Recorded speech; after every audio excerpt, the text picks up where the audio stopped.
Breaking news హైదరాబాద్లోని గచ్చిబౌలి సంధ్యా convention దగ్గర మరోసారి ఆక్రమణలను తొలగిస్తుంది హైడ్రా.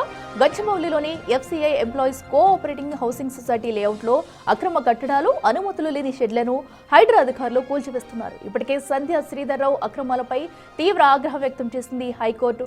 ఎఫ్సీఐ బాధితులకు అండగా ఉండాలని హైడ్రాకు సూచించింది. ఈ రోజు ఉదయం రంగంలోకి దిగిన హైడ్రా కూల్చివేతలను ప్రారంభించింది. 6 జేసీబీలు ఒక బాహుబలి మిషన్తో కూల్చివేస్తుంది. భారీ బందోబస్తు మధ్య కూల్చివేతలు నిర్వహించారు. 4 భారీ షెడ్లు, ఒక స్లాబ్ కన్స్ట్రక్షన్ ను అక్రమంగా గుర్తించారు.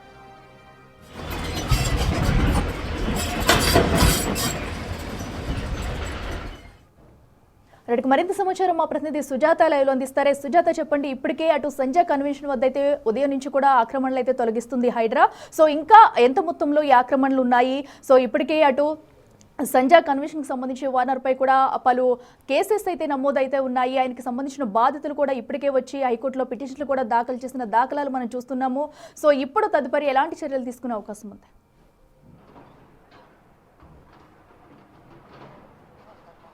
అఖిల, సంధ్యా కన్వెన్షన్ లో రోడ్లు ఆక్రమించి అక్రమ నిర్మాణాలని అటు హైడ్రా నేలమట్టం చేస్తుంది. ఉదయం నుంచి 7 జేసీబీల సహాయంతో, ఒక బుల్డోజర్ సహాయంతో నేలమట్టం చేస్తున్నటువంటి పరిస్థితి ఉంది. కంప్లీట్ గా మనం ఒక బిల్డింగ్ స్ట్రక్చర్ ని బిగ్ టీవీ స్క్రీన్ మీద చూడొచ్చు. అంటే ఈ బిల్డింగ్ కి సంబంధించి 2 భాగాలు మనకు కనిపిస్తుంది. ఒక భాగము సంధ్యా కన్వెన్షన్ శ్రీధర్రావుకు ఉన్నటువంటి భాగం అయితే, మరొక భాగం రోడ్డుకి సంబంధించినటువంటి పూర్తిగా 40 ఫీట్ రోడ్డు లేఅవుట్ ప్రకారం ఉన్నటువంటి రోడ్డు. మొదటి నుంచి కూడా సంధ్యా కన్వెన్షన్ శ్రీధర్రావు అక్రమాలు చేస్తూ అక్రమ నిర్మాణాలు చేపడుతున్నారు. తన ఫ్లాట్ ఉన్నది ఒక చోట అయితే, దానికి ఆనుకొని ఉన్నటువంటి రోడ్డు మొత్తాన్ని కూడా ఆక్యుపై చేసి ఇది నా ఫ్లాట్ పక్కన ఉన్నటువంటి రోడ్డు అని చెప్పి పూర్తిగా ఆక్రమణ చేసిన తర్వాత ఇల్లీగల్ గా, అంటే అనుమతులు లేనటువంటి నిర్మాణాలను చేపట్టాడు. బాధితులు కోర్టుని అప్రోచ్ అవడంతో కోర్టు కీలక తీర్పునిచ్చింది. బాధితుల పక్షాన కోర్టు నిలబడిందనే చెప్పుకోవచ్చు. ఈ అక్రమాలన్నిటినీ కూడా నేలమట్టం చేయాలి అని చెప్పేసి అటు హైకోర్టు ఇచ్చినటువంటి తీర్పు మేరకు అటు జీహెచ్ఎంసీ అధికారులు హైడ్రాకి అప్పచెప్పారు. వీటన్నిటిని కూడా నేలమట్టం చేస్తున్నారు. అయితే బిగ్ టీవీ స్క్రీన్ మీద ఎక్స్క్లూజివ్ గా చూడొచ్చు. ఎందుకంటే ఇది ఇక్కడికి సంబంధించి 1980లో చేపట్టినటువంటి లేఅవుట్. చాలా మంది ఉద్యోగులు రిటైర్డ్ అయిన తర్వాత, అదేవిధంగా ఉద్యోగం చేస్తున్నటువంటి టైంలో కొనుగోలు చేసి ఈ లేఅవుట్ ని ఏర్పాటు చేశారు. అయితే ఈ లేఅవుట్ లో ఒక ఫ్లాట్ ఉన్నటువంటి బాధితురాలు రమ్యశ్రీ యాక్టర్ గతం నుంచి కూడా తన ఫ్లాట్ కోసం కొట్లాడుతూనే ఉంది. అయితే ప్రస్తుతం ఇప్పుడు మనతో పాటు రమ్యశ్రీ ఉన్నారు. ఒక్కసారి ఈ లేఅవుట్ ని ఎక్స్ప్లెయిన్ చేసే ప్రయత్నం చేస్తాము. ఎందుకనంటే మొదటి నుంచి కూడా ఈ లేఅవుట్ కి సంబంధించి ఇందులో ఉన్నటువంటి రోడ్లన్నిటిని తారుమారు చేసి ఒక్కసారి లేఅవుట్ ని ఏర్పాటు చేసిన తర్వాత అందులో ఉన్నటువంటి రోడ్లని యాజ్ టీజ్ గా ఉంచి డెవలప్మెంట్ చేయాలి. కానీ రోడ్లన్నిటిని ఆక్యుపై చేయడంతో పాటు ఇక్కడ కొంతమంది ఫ్లాట్లను కూడా దౌర్జన్యంగా వాళ్ళని బెదిరింపులకు గురి చేసి అక్రమ కేసులు పెట్టి వాళ్ళ మీద దాడులు చేసి మరి సంధ్యా కన్వెన్షన్ శ్రీధర్రావు ఆక్యుపై చేశారు. ఈ లేఅవుట్ గురించి ప్రస్తుతం ఇందులో ఫ్లాట్ ఉన్నటువంటి రమ్యశ్రీతో మాట్లాడదాం. ఎందుకంటే గతంలో తను పోలీసులను కూడా అప్రోచ్ అయింది. సంధ్యా కన్వెన్షన్ కి సంబంధించినటువంటి శ్రీధర్రావు స్వయాన దాడి చేసే ప్రయత్నం చేశారు అని చెప్పేసి చెప్పండి. ఒక్కసారి ఈ లేఅవుట్ లో సంబంధించి ఎక్కడెక్కడ రోడ్లు ఉన్నాయి, ఎంత ఫీట్ రోడ్లు ఉన్నాయి? ఇందులో 40 ఫీట్ రోడ్స్ ఉన్నాయండి. ఇంకా ఆల్ రోడ్స్ 30 ఫీట్స్ ఓన్లీ. ఎందుకంటే ఎల్ఆర్ఎస్ కట్టాము అని అంటే జిహెచ్ఎంసీకి ఈ 30 ఫీట్ రోడ్స్, 40 ఫీట్ రోడ్స్ మాత్రమే ఇప్పుడున్న దీనిలో. ఇది 30 ఫీట్స్, 40 ఫీట్స్, ఇవన్నీ 30 ఫీట్స్ అండి. ఇవన్నీ ఈ 40 ఫీట్ రోడ్లు అండి. ఇవి 40 ఫీట్ రోడ్లు అండి. సో దీనికి ఇది ఏమో మెయిన్ రోడ్ అండి. ఇది ఇప్పుడు 200 ఫీట్ రోడ్ అయింది ఇది. అలాగే ఏమిటంటే ఈ రోడ్డుని శ్రీధర్రావు గారు యాక్చువల్లీ 2014 నుంచో ఎప్పటి నుంచో ఈ లేఅవుట్లో ఎంటర్ అవ్వడం మొదలెట్టారండి. అలాగే సంధ్యా కన్వెన్షన్ అనేది కూడా అది కూడా 2013లోనో 14లోనో ఆ పక్క సైట్ కొనుక్కున్నాడు ఆయన. కానీ ఇక్కడ చేస్తున్నది ఏమిటంటే అతను కొన్ని కేసులు హైడ్రా మీద వేసింది కూడానా. ఇది హైడ్రా ఏమిటది సంధ్యా కన్వెన్షన్ అని చెప్పి మా ఎఫ్సీఐ లేఅవుట్లో స్కామ్ చేస్తున్నాడు ఆయన. కానీ కోర్టుని ఎలా తప్పుడుతో పట్టిస్తున్నాడంటే, నాది సంధ్యా కన్వెన్షన్ ఇది జరుగుతుంది, సంధ్యా కన్వెన్షన్ నేను కడుతున్నానని చెప్పి ఒక ఎఫ్సీఐ లేఅవుట్ని మొత్తం చుట్టూ కూడా ఎఫ్సీఐ లేఅవుట్ బోర్డులు ఏమీ లేకుండా ఒకవేళ ఉన్నా సరే అవి తొలగించి మన సంధ్యా కన్వెన్షన్ బోర్డులని పెడుతున్నాయండి. నాది 144 అండి నా ప్లాట్ నంబరు. 30 ఫీట్ రోడ్డు నాకు అప్రోచింగ్ ఉంది. అక్కడ హాస్పిటల్ కడుతున్నాడు ఆయన. ఆ హాస్పిటల్ ఏమిటంటే 30 ఫీట్ రోడ్డుని ఇంకా ఆక్రమించేసి ఒక 15 ఫీట్ రోడ్డు ముందుకొచ్చేసి నా దానికి వెళ్ళాలంటే నేను పర్మిషన్ పెడితే రోడ్డు షార్ట్ఫాల్ ఉందని జిహెచ్ఎంసీ చెప్పింది. అదే జిహెచ్ఎంసీ ఆ దానికి ఏదైతే ఆయన హాస్పిటల్కి పర్మిషన్లు అన్నీ ఇచ్చింది, మాకేమో రోడ్డు షార్ట్ఫాల్ ఉందని చెప్పింది. అలాగే చాలా మంది పర్మిషన్లకు పెడితే మీకు రోడ్డులు లేవు, లేకపోతే మీ ప్లాట్ ఎక్కడో కనబడట్లేదు అనేది జిహెచ్ఎంసీ ఆర్గ్యూ. కానీ పర్మిషన్ ఇవ్వాల్సింది టౌన్ ప్లానింగ్ వాళ్ళే కదా. ఓకే, హైడ్రా పర్సనల్గా ఇది ఏమి హైడ్రా ఎవరికి తీసుకోదు. హైడ్రా అనేది వ్యవస్థ అనేది సీఎం గారు ఇలాంటి మాలాంటి ప్రజలకు అన్యాయం జరుగుతుందని దీన్ని ఆలోచించి ఇలా కాదు ఇలాంటివన్నీ ఈ దోపిడీదారుని అరికట్టాలి అనేది మన గౌరవనీయులైన సీఎం రేవంత్ రెడ్డి గారు దీన్ని ఒక ప్లాన్ చేసి హైడ్రా అని సృష్టించారండి. ఒక్కొక్క వ్యవస్థను అందుకే కదండి సృష్టిస్తారు, ప్రజలకు కంఫర్ట్గా ఉండడం కోసమే. మనం రాజకీయాల్లోకి వచ్చాము, మనకు పదవులు వచ్చాయంటే ప్రజలు మనకు ఓటేస్తేనే మనం గెలుస్తున్నాం. కాబట్టి మీరు చెప్తున్నట్లు ఇప్పుడు సంధ్య హాస్పిటల్ కూడా దాదాపు 22,000 స్క్వేర్ యార్డ్స్ లో నిర్మిస్తున్నారు.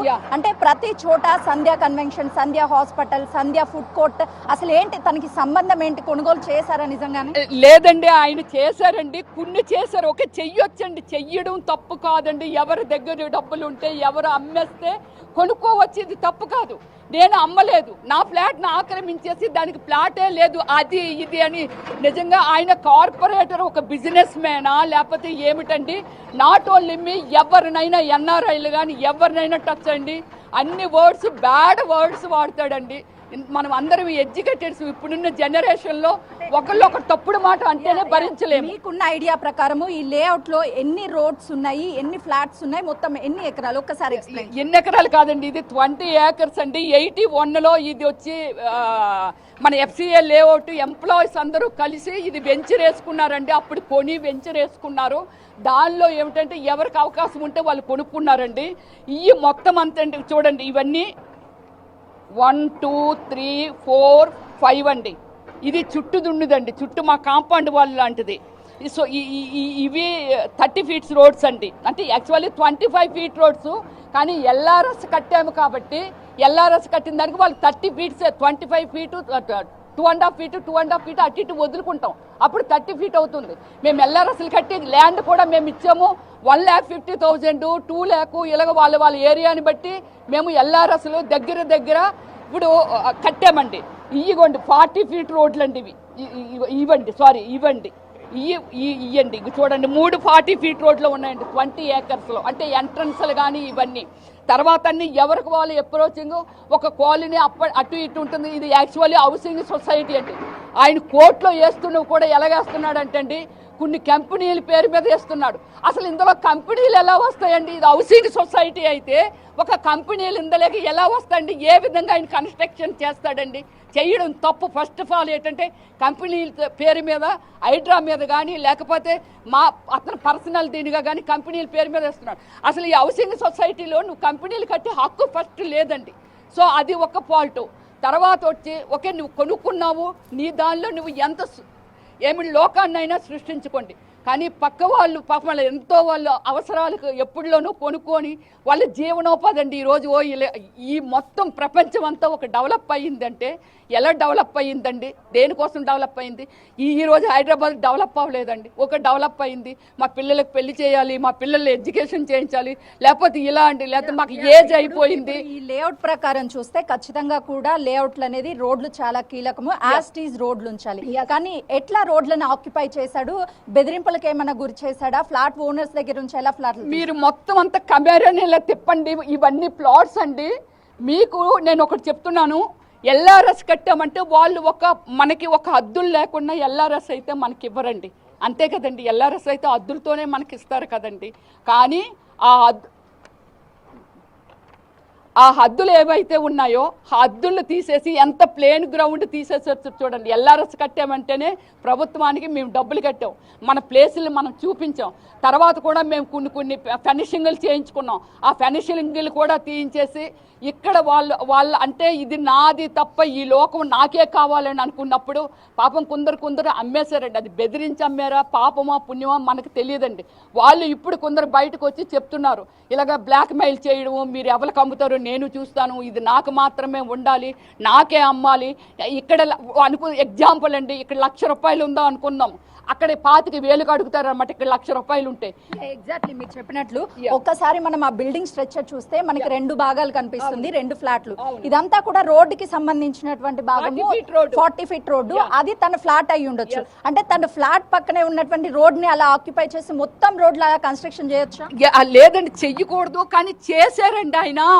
ఇప్పుడు మేము ఏదో గొంతు చించుకొని నేను అరవాల్సిన అవసరం లేదు, చెప్పాల్సిన అవసరం లేదు. ఎంతోమంది ఏడుస్తున్నారండి, చాలామంది హార్ట్ అటాక్ వచ్చి కూడా చనిపోయారు. రోడ్డులు అనేవి కామన్ అండి. మనం ఒక దగ్గర నుంచి ఒక దగ్గరికి ట్రావెల్ చేయాలంటే ఒక రోడ్డు కావాలి, అప్రోచింగ్. దాని ఇంటెన్షనే హైడ్రా. రోడ్డులు కొందరు ఆక్రమించేసుకుంటున్నారు. వీటిల్లో వచ్చి మనం కొన్ని వీటి అంటే ఇప్పుడు ఏమిటి జనరేషను అండ్ ఏమిటి పీపుల్ అంటే 1000 అయిపోయారు, కోటి అయిపోయారు, జనము కోటు మెంబర్స్ అయిపోయారు, లేకపోతే 2 కోట్లు అయిపోయారు. ఎగ్జాక్ట్లీ రమేశ్రీ గారు, మనము ఇలాంటి లేఅవుట్లు చూసినప్పుడు మనకి ఫస్ట్ ఎంటర్ అవ్వగానే కనిపించేది రోడ్లు. ఇక్కడ ఎక్కడైనా ఒకసారి కెమెరా క్యాప్చర్ చేస్తారు మా కెమెరామెన్ హరీష్, ఎక్కడైనా సరే మనకి రోడ్ అనేది కనిపిస్తుందా? లేదండి, అదే కదండి పెయిన్. ఇప్పుడు మా పోరాటం ఏమిటంటే శ్రీధర్ రావు ఎన్నైనా కొనుక్కొని అండి, మాకు అవసరం లేదు, ఆయన మీద మాకు కక్ష లేదండి. మేము చాలా సీదా మనుషులమే, మా లైఫ్లో మేము హ్యాపీగా బ్రతకాలనుకునే వాళ్ళం. కానీ ఇంతవరకు మేము నిద్ర లేకుండా కోర్టుల చుట్టూ, పోలీస్ స్టేషన్ల చుట్టూ, ఇలాగ మీడియాల చుట్టూ ఇలా మేము తిరుగుతున్నామనంటే దానికి కారణం ఏమిటో తెలుసా? Is a big pain. మా దానికి వెళ్దామంటే, ఇంకొకరి దానికి వెళ్దామంటే రోడ్లు అనేవి మొత్తం లేకుండా సాఫ్ట్ ప్లేన్ గ్రౌండ్ చేసేసాడండి. వీళ్ళు నన్ను ఏమి పీకుతారని మాటలు కూడా బయట ఆయన వచ్చాయి. వీళ్ళు ఒకరు వీళ్ళు ఏమి చేయగలరని. కానీ నేనైతే ఒకటి చెప్తున్నానండి, గాడ్ దగ్గరికి వెళ్ళి దండం పెట్టుకునే ఏ మనిషికైనా సరే గాడ్ అనేవాడు ఉన్నాడని మనం బిలీవ్ చేయగలిగితే ప్రతి ఒక్కరికి తప్పు చేసిన వాళ్ళకి శిక్ష వేస్తాడు. ఈ రోజు కాకపోతే రేపు అనేది వేస్తాడు అనేదే ఈ యాక్షన్ అండి. అంతే, అంతకంటే నేనేమి చెప్పలేను. కోర్టు కూడా తీర్పునిచ్చింది, ఏవైతే రోడ్స్ ని ఆక్యుపై చేసి నిర్మాణాలు చేశారో మళ్ళీ రోడ్స్ ని యాస్టీస్ గా చేపట్టాలి అని చెప్పి. ఏం చెప్తారు తీర్పు? అంటే దీనికి ఏమిటంటే కోర్టు కూడా జడ్జి గారు కూడా, అంటే జడ్జి గారు అనేది కాదండి, న్యాయం వైపు ఆలోచించారండి, మా బాధ విన్నారండి.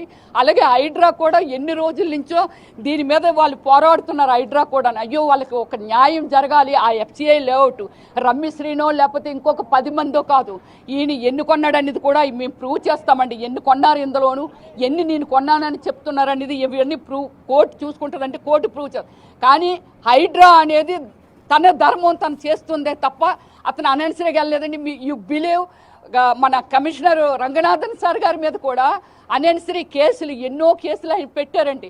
మీరు వాళ్ళతో కుమ్మక్కయ్యారండి. అందుకే నా మీద ఇవన్నీ అంటే పగలగొట్టడము, ఇన్నిసార్లు అటాక్ చేయడం అనేది కేసు పెట్టారండి హైకోర్టులో.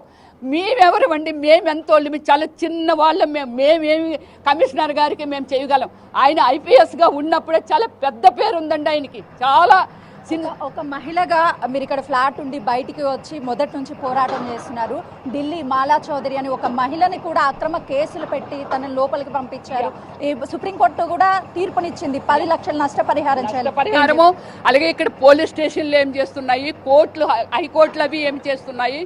ఇంత దారుణం ఉంటుందా? మేము ఈ సుప్రీంకోర్టు హిస్టరీలో ఇలాంటివి మేము చూడలేదు. చాలా క్లియర్గా కనబడుతుంది. ఆమెకు ఎందుకు అక్కడ న్యాయం చేయలేదు, జరగలేదు అనేది సుప్రీంకోర్టు తీర్పిచ్చిందండి. అది ఎగ్జాంపులే మా అందరికీ. ఆమె కూడా ఇందులోనే ఉన్నారండి, రోడ్డు పక్కన. మీరు నమ్మరండి, ఆమె not a small profile, higher educated, మన మేజర్ ఆఫ్ జనరల్ అండి, ఏది మిలిటరీ, ఇది అలాంటి అంటే ఒక దేశానికి సేవ అందించిన ఒక మనిషి. అలాగే ఒక ప్రైమ్ మినిస్టర్ గారు కూర్చుంటే ఆ లైన్లో కూర్చునే వ్యక్తి. అలాంటి ఆవిడ వెళ్ళి పోలీస్ స్టేషన్లో 2 వారాలు పడుకుంది అని అంటే మనం ఎంత సిగ్గుపడాలో ఆలోచించండి. మాలాంటి వాళ్ళ ముందు మేము చాలా చిన్న వాళ్ళమే. అలాంటిది మేము ఎంత సఫర్ అవుతున్నాం. నేనున్నానండి, నేను సినిమాలు చేశాను, ఒక 400 సినిమాలు చేశాను, 9 లాంగ్వేజెస్ చేశాను. కానీ ఆ డబ్బులు ఏవైతే నేను కష్టపడి సంపాదించుకున్నానో 23 years బ్యాక్ నేను కొనుక్కున్నాను. ఇది కొనుక్కున్నది ఈ రోజు నాకు సినిమాలు లేవు. నా బ్రతుకేంటి, నేను ఎలా బ్రతకాలి, దాని మీద ఏదో ప్లాన్ ఈయన పెద్ద అడ్డా నిర్మించుకొని నేను ఏదో సాధించాలనుకుని లక్షల కోట్లు ఉన్నాయని చెప్పుకుంటున్న ఆయన మరి మాలాంటి వాళ్ళు ఒక్కొక్కటి వాళ్ళు వదిలేయొచ్చు కదా. అయ్యో వాళ్ళు బ్రతికేది వాళ్ళు బ్రతుకుతారే అని వదిలేయొచ్చు కదా. ఎంత పాపం పండకపోతే ఇంత దారుణాలకు వడగడతారండి. చెప్పాను కదండి, శ్రీధర్రావు గారి మీద మాకు ఎలాంటి కోపాలు లేవు. మాది మేము కాపాడుకోవడం కోసం ఎన్ని దారులు ఉన్నాయో అన్ని దారులు వెతికాము. మాకు ఒక దేవుడు లాగా హైడ్రా అనేది కనిపించింది. హైడ్రా కూడా మా వల్ల కష్టాలు పడుతుందండి, రియల్లీ చెప్తున్నానండి. ఆయన పర్సనల్గా టార్గెట్ చేశారండి కమిషనర్ని, అది తప్పు. మాట్లాడే ప్రతి మాటలోనూ ఒక ఎమోషన్ కనిపిస్తుంది, ఎందుకంటే ఇది మీ కష్టార్జితం అని చెప్పాలి. ఏం చెప్తారు? 100% నాట్ ఓన్లీ మీ అండి, ప్రతి ఒక్కరు రూపాయి జాబ్ చేసుకుంటూ వాళ్ళు కొనుక్కున్నారు. ఎంప్లాయీస్ది ఇది అని అంటే FCI లేఅవుట్ అంటే వాళ్ళు పైసా దాచుకొని కొనుక్కునివ్వండి. 30 ఏళ్ళేసి క్రితం నుంచి ఇప్పుడు దాకా వాళ్ళు జాగ్రత్తగా కాపాడుతున్నారంటే ఈ మన శ్రీధర్రావు సంజయ్ ఎవరండి? వాళ్ళ వైఫ్ అంటే వాళ్ళు ఒక బ్రాండ్ వాళ్ళది. ఏమిటండి మాకు ఒక బ్రాండ్ ఉండదా? మాది మేము క్రియేట్ చేసుకోమా? వాళ్ళ వైఫ్ పేరు మీద ఏదైనా చెయ్యొచ్చు అనేది ఆయనకు ఒక ఉద్దేశం ఉంటే నువ్వు ఎక్కడో ఒక 50 ఎకరాలు 100 ఎకరాలు కొని సంజా అనేది వాళ్ళ వైఫ్ పేరు ఒక పెద్ద బోర్డు పెట్టి ఒక లోకాన్ని సృష్టించండి. అంతేగాని వాళ్ళ బ్లడ్ వీళ్ళ బ్లడ్ పిండేస్తూ వాళ్ళకి నిద్ర లేకుండా. లక్ష్మీ భవాని గారు ఒక ఆమె ఉందండి, 65 ఇయర్స్ అండి, పాప వాళ్ళ హస్బెండ్ రిటైర్ కూడా అయిపోయారండి. ఆమెకి మిడ్ నైట్ అండి 11 గంటలకి 12 గంటలకి ఫోన్ కాల్స్ అండి, ఆ రికార్డ్ అంతా ఉందండి. ఇలాంటివన్నీ వాళ్ళు చెయ్యొచ్చా అండి? వాళ్ళ ప్రైవసీని దెబ్బతినడం అండి ఎంత తప్పండి. వాళ్ళ ప్రైవసీ ఎలా ఉంటుందండి ఈ లోకంలో?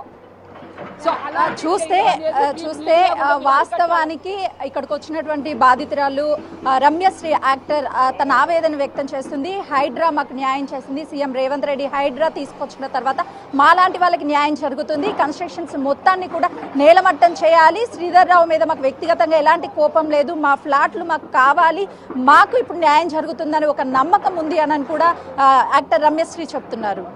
Right Sujatha, thank you. చూస్తున్నాం కదా, ప్రస్తుతం అయితే ఏదైతే అటు శ్రీధర్రావుకి సంబంధించి కూడా అక్రమ కట్టడాలన్నీ హైడ్రా అయితే కూల్చివేస్తుంది. సో దీంతో బాధితులు అయితే ఒక్కొక్కరుగా బయటకు వస్తున్నారని చెప్పాలి. సో ఇప్పటికే అటు FCI సెంటర్లో ఉన్న ప్రతి లేఅవుట్లోని అటు రోడ్లు కానివ్వండి సరిహద్దులు చెరిపేసి మరి సో అక్రమ కట్టడాలు నిర్మిస్తున్నారు. దీనిపై మేము చెప్పినా సరే వినిపించుకోలేదు. సో మేము రూపాయి పోగు చేసుకుని కొనుక్కున్న మా ప్లాట్లలో కూడా అక్రమంగా నిర్మాణాలు చేస్తున్నారంటూ బాధితులు అయితే వాపోతున్నారు. సో ఇప్పటికీ మనం ఒక బాధితురాలు రమ్యశ్రీ మాట్లాడడం కూడా మనం చూసాము, తన ఆవేదన మొత్తం కూడా విన్నాము. మరి దీనికి సంబంధించి ఇంకా అక్రమ కట్టడాలు అనేవి కూల్చివేస్తుంది హైడ్రా. మరి తదుపరి ఎలాంటి చర్యలు తీసుకోబోతుంది అనేది కూడా చూడాలి.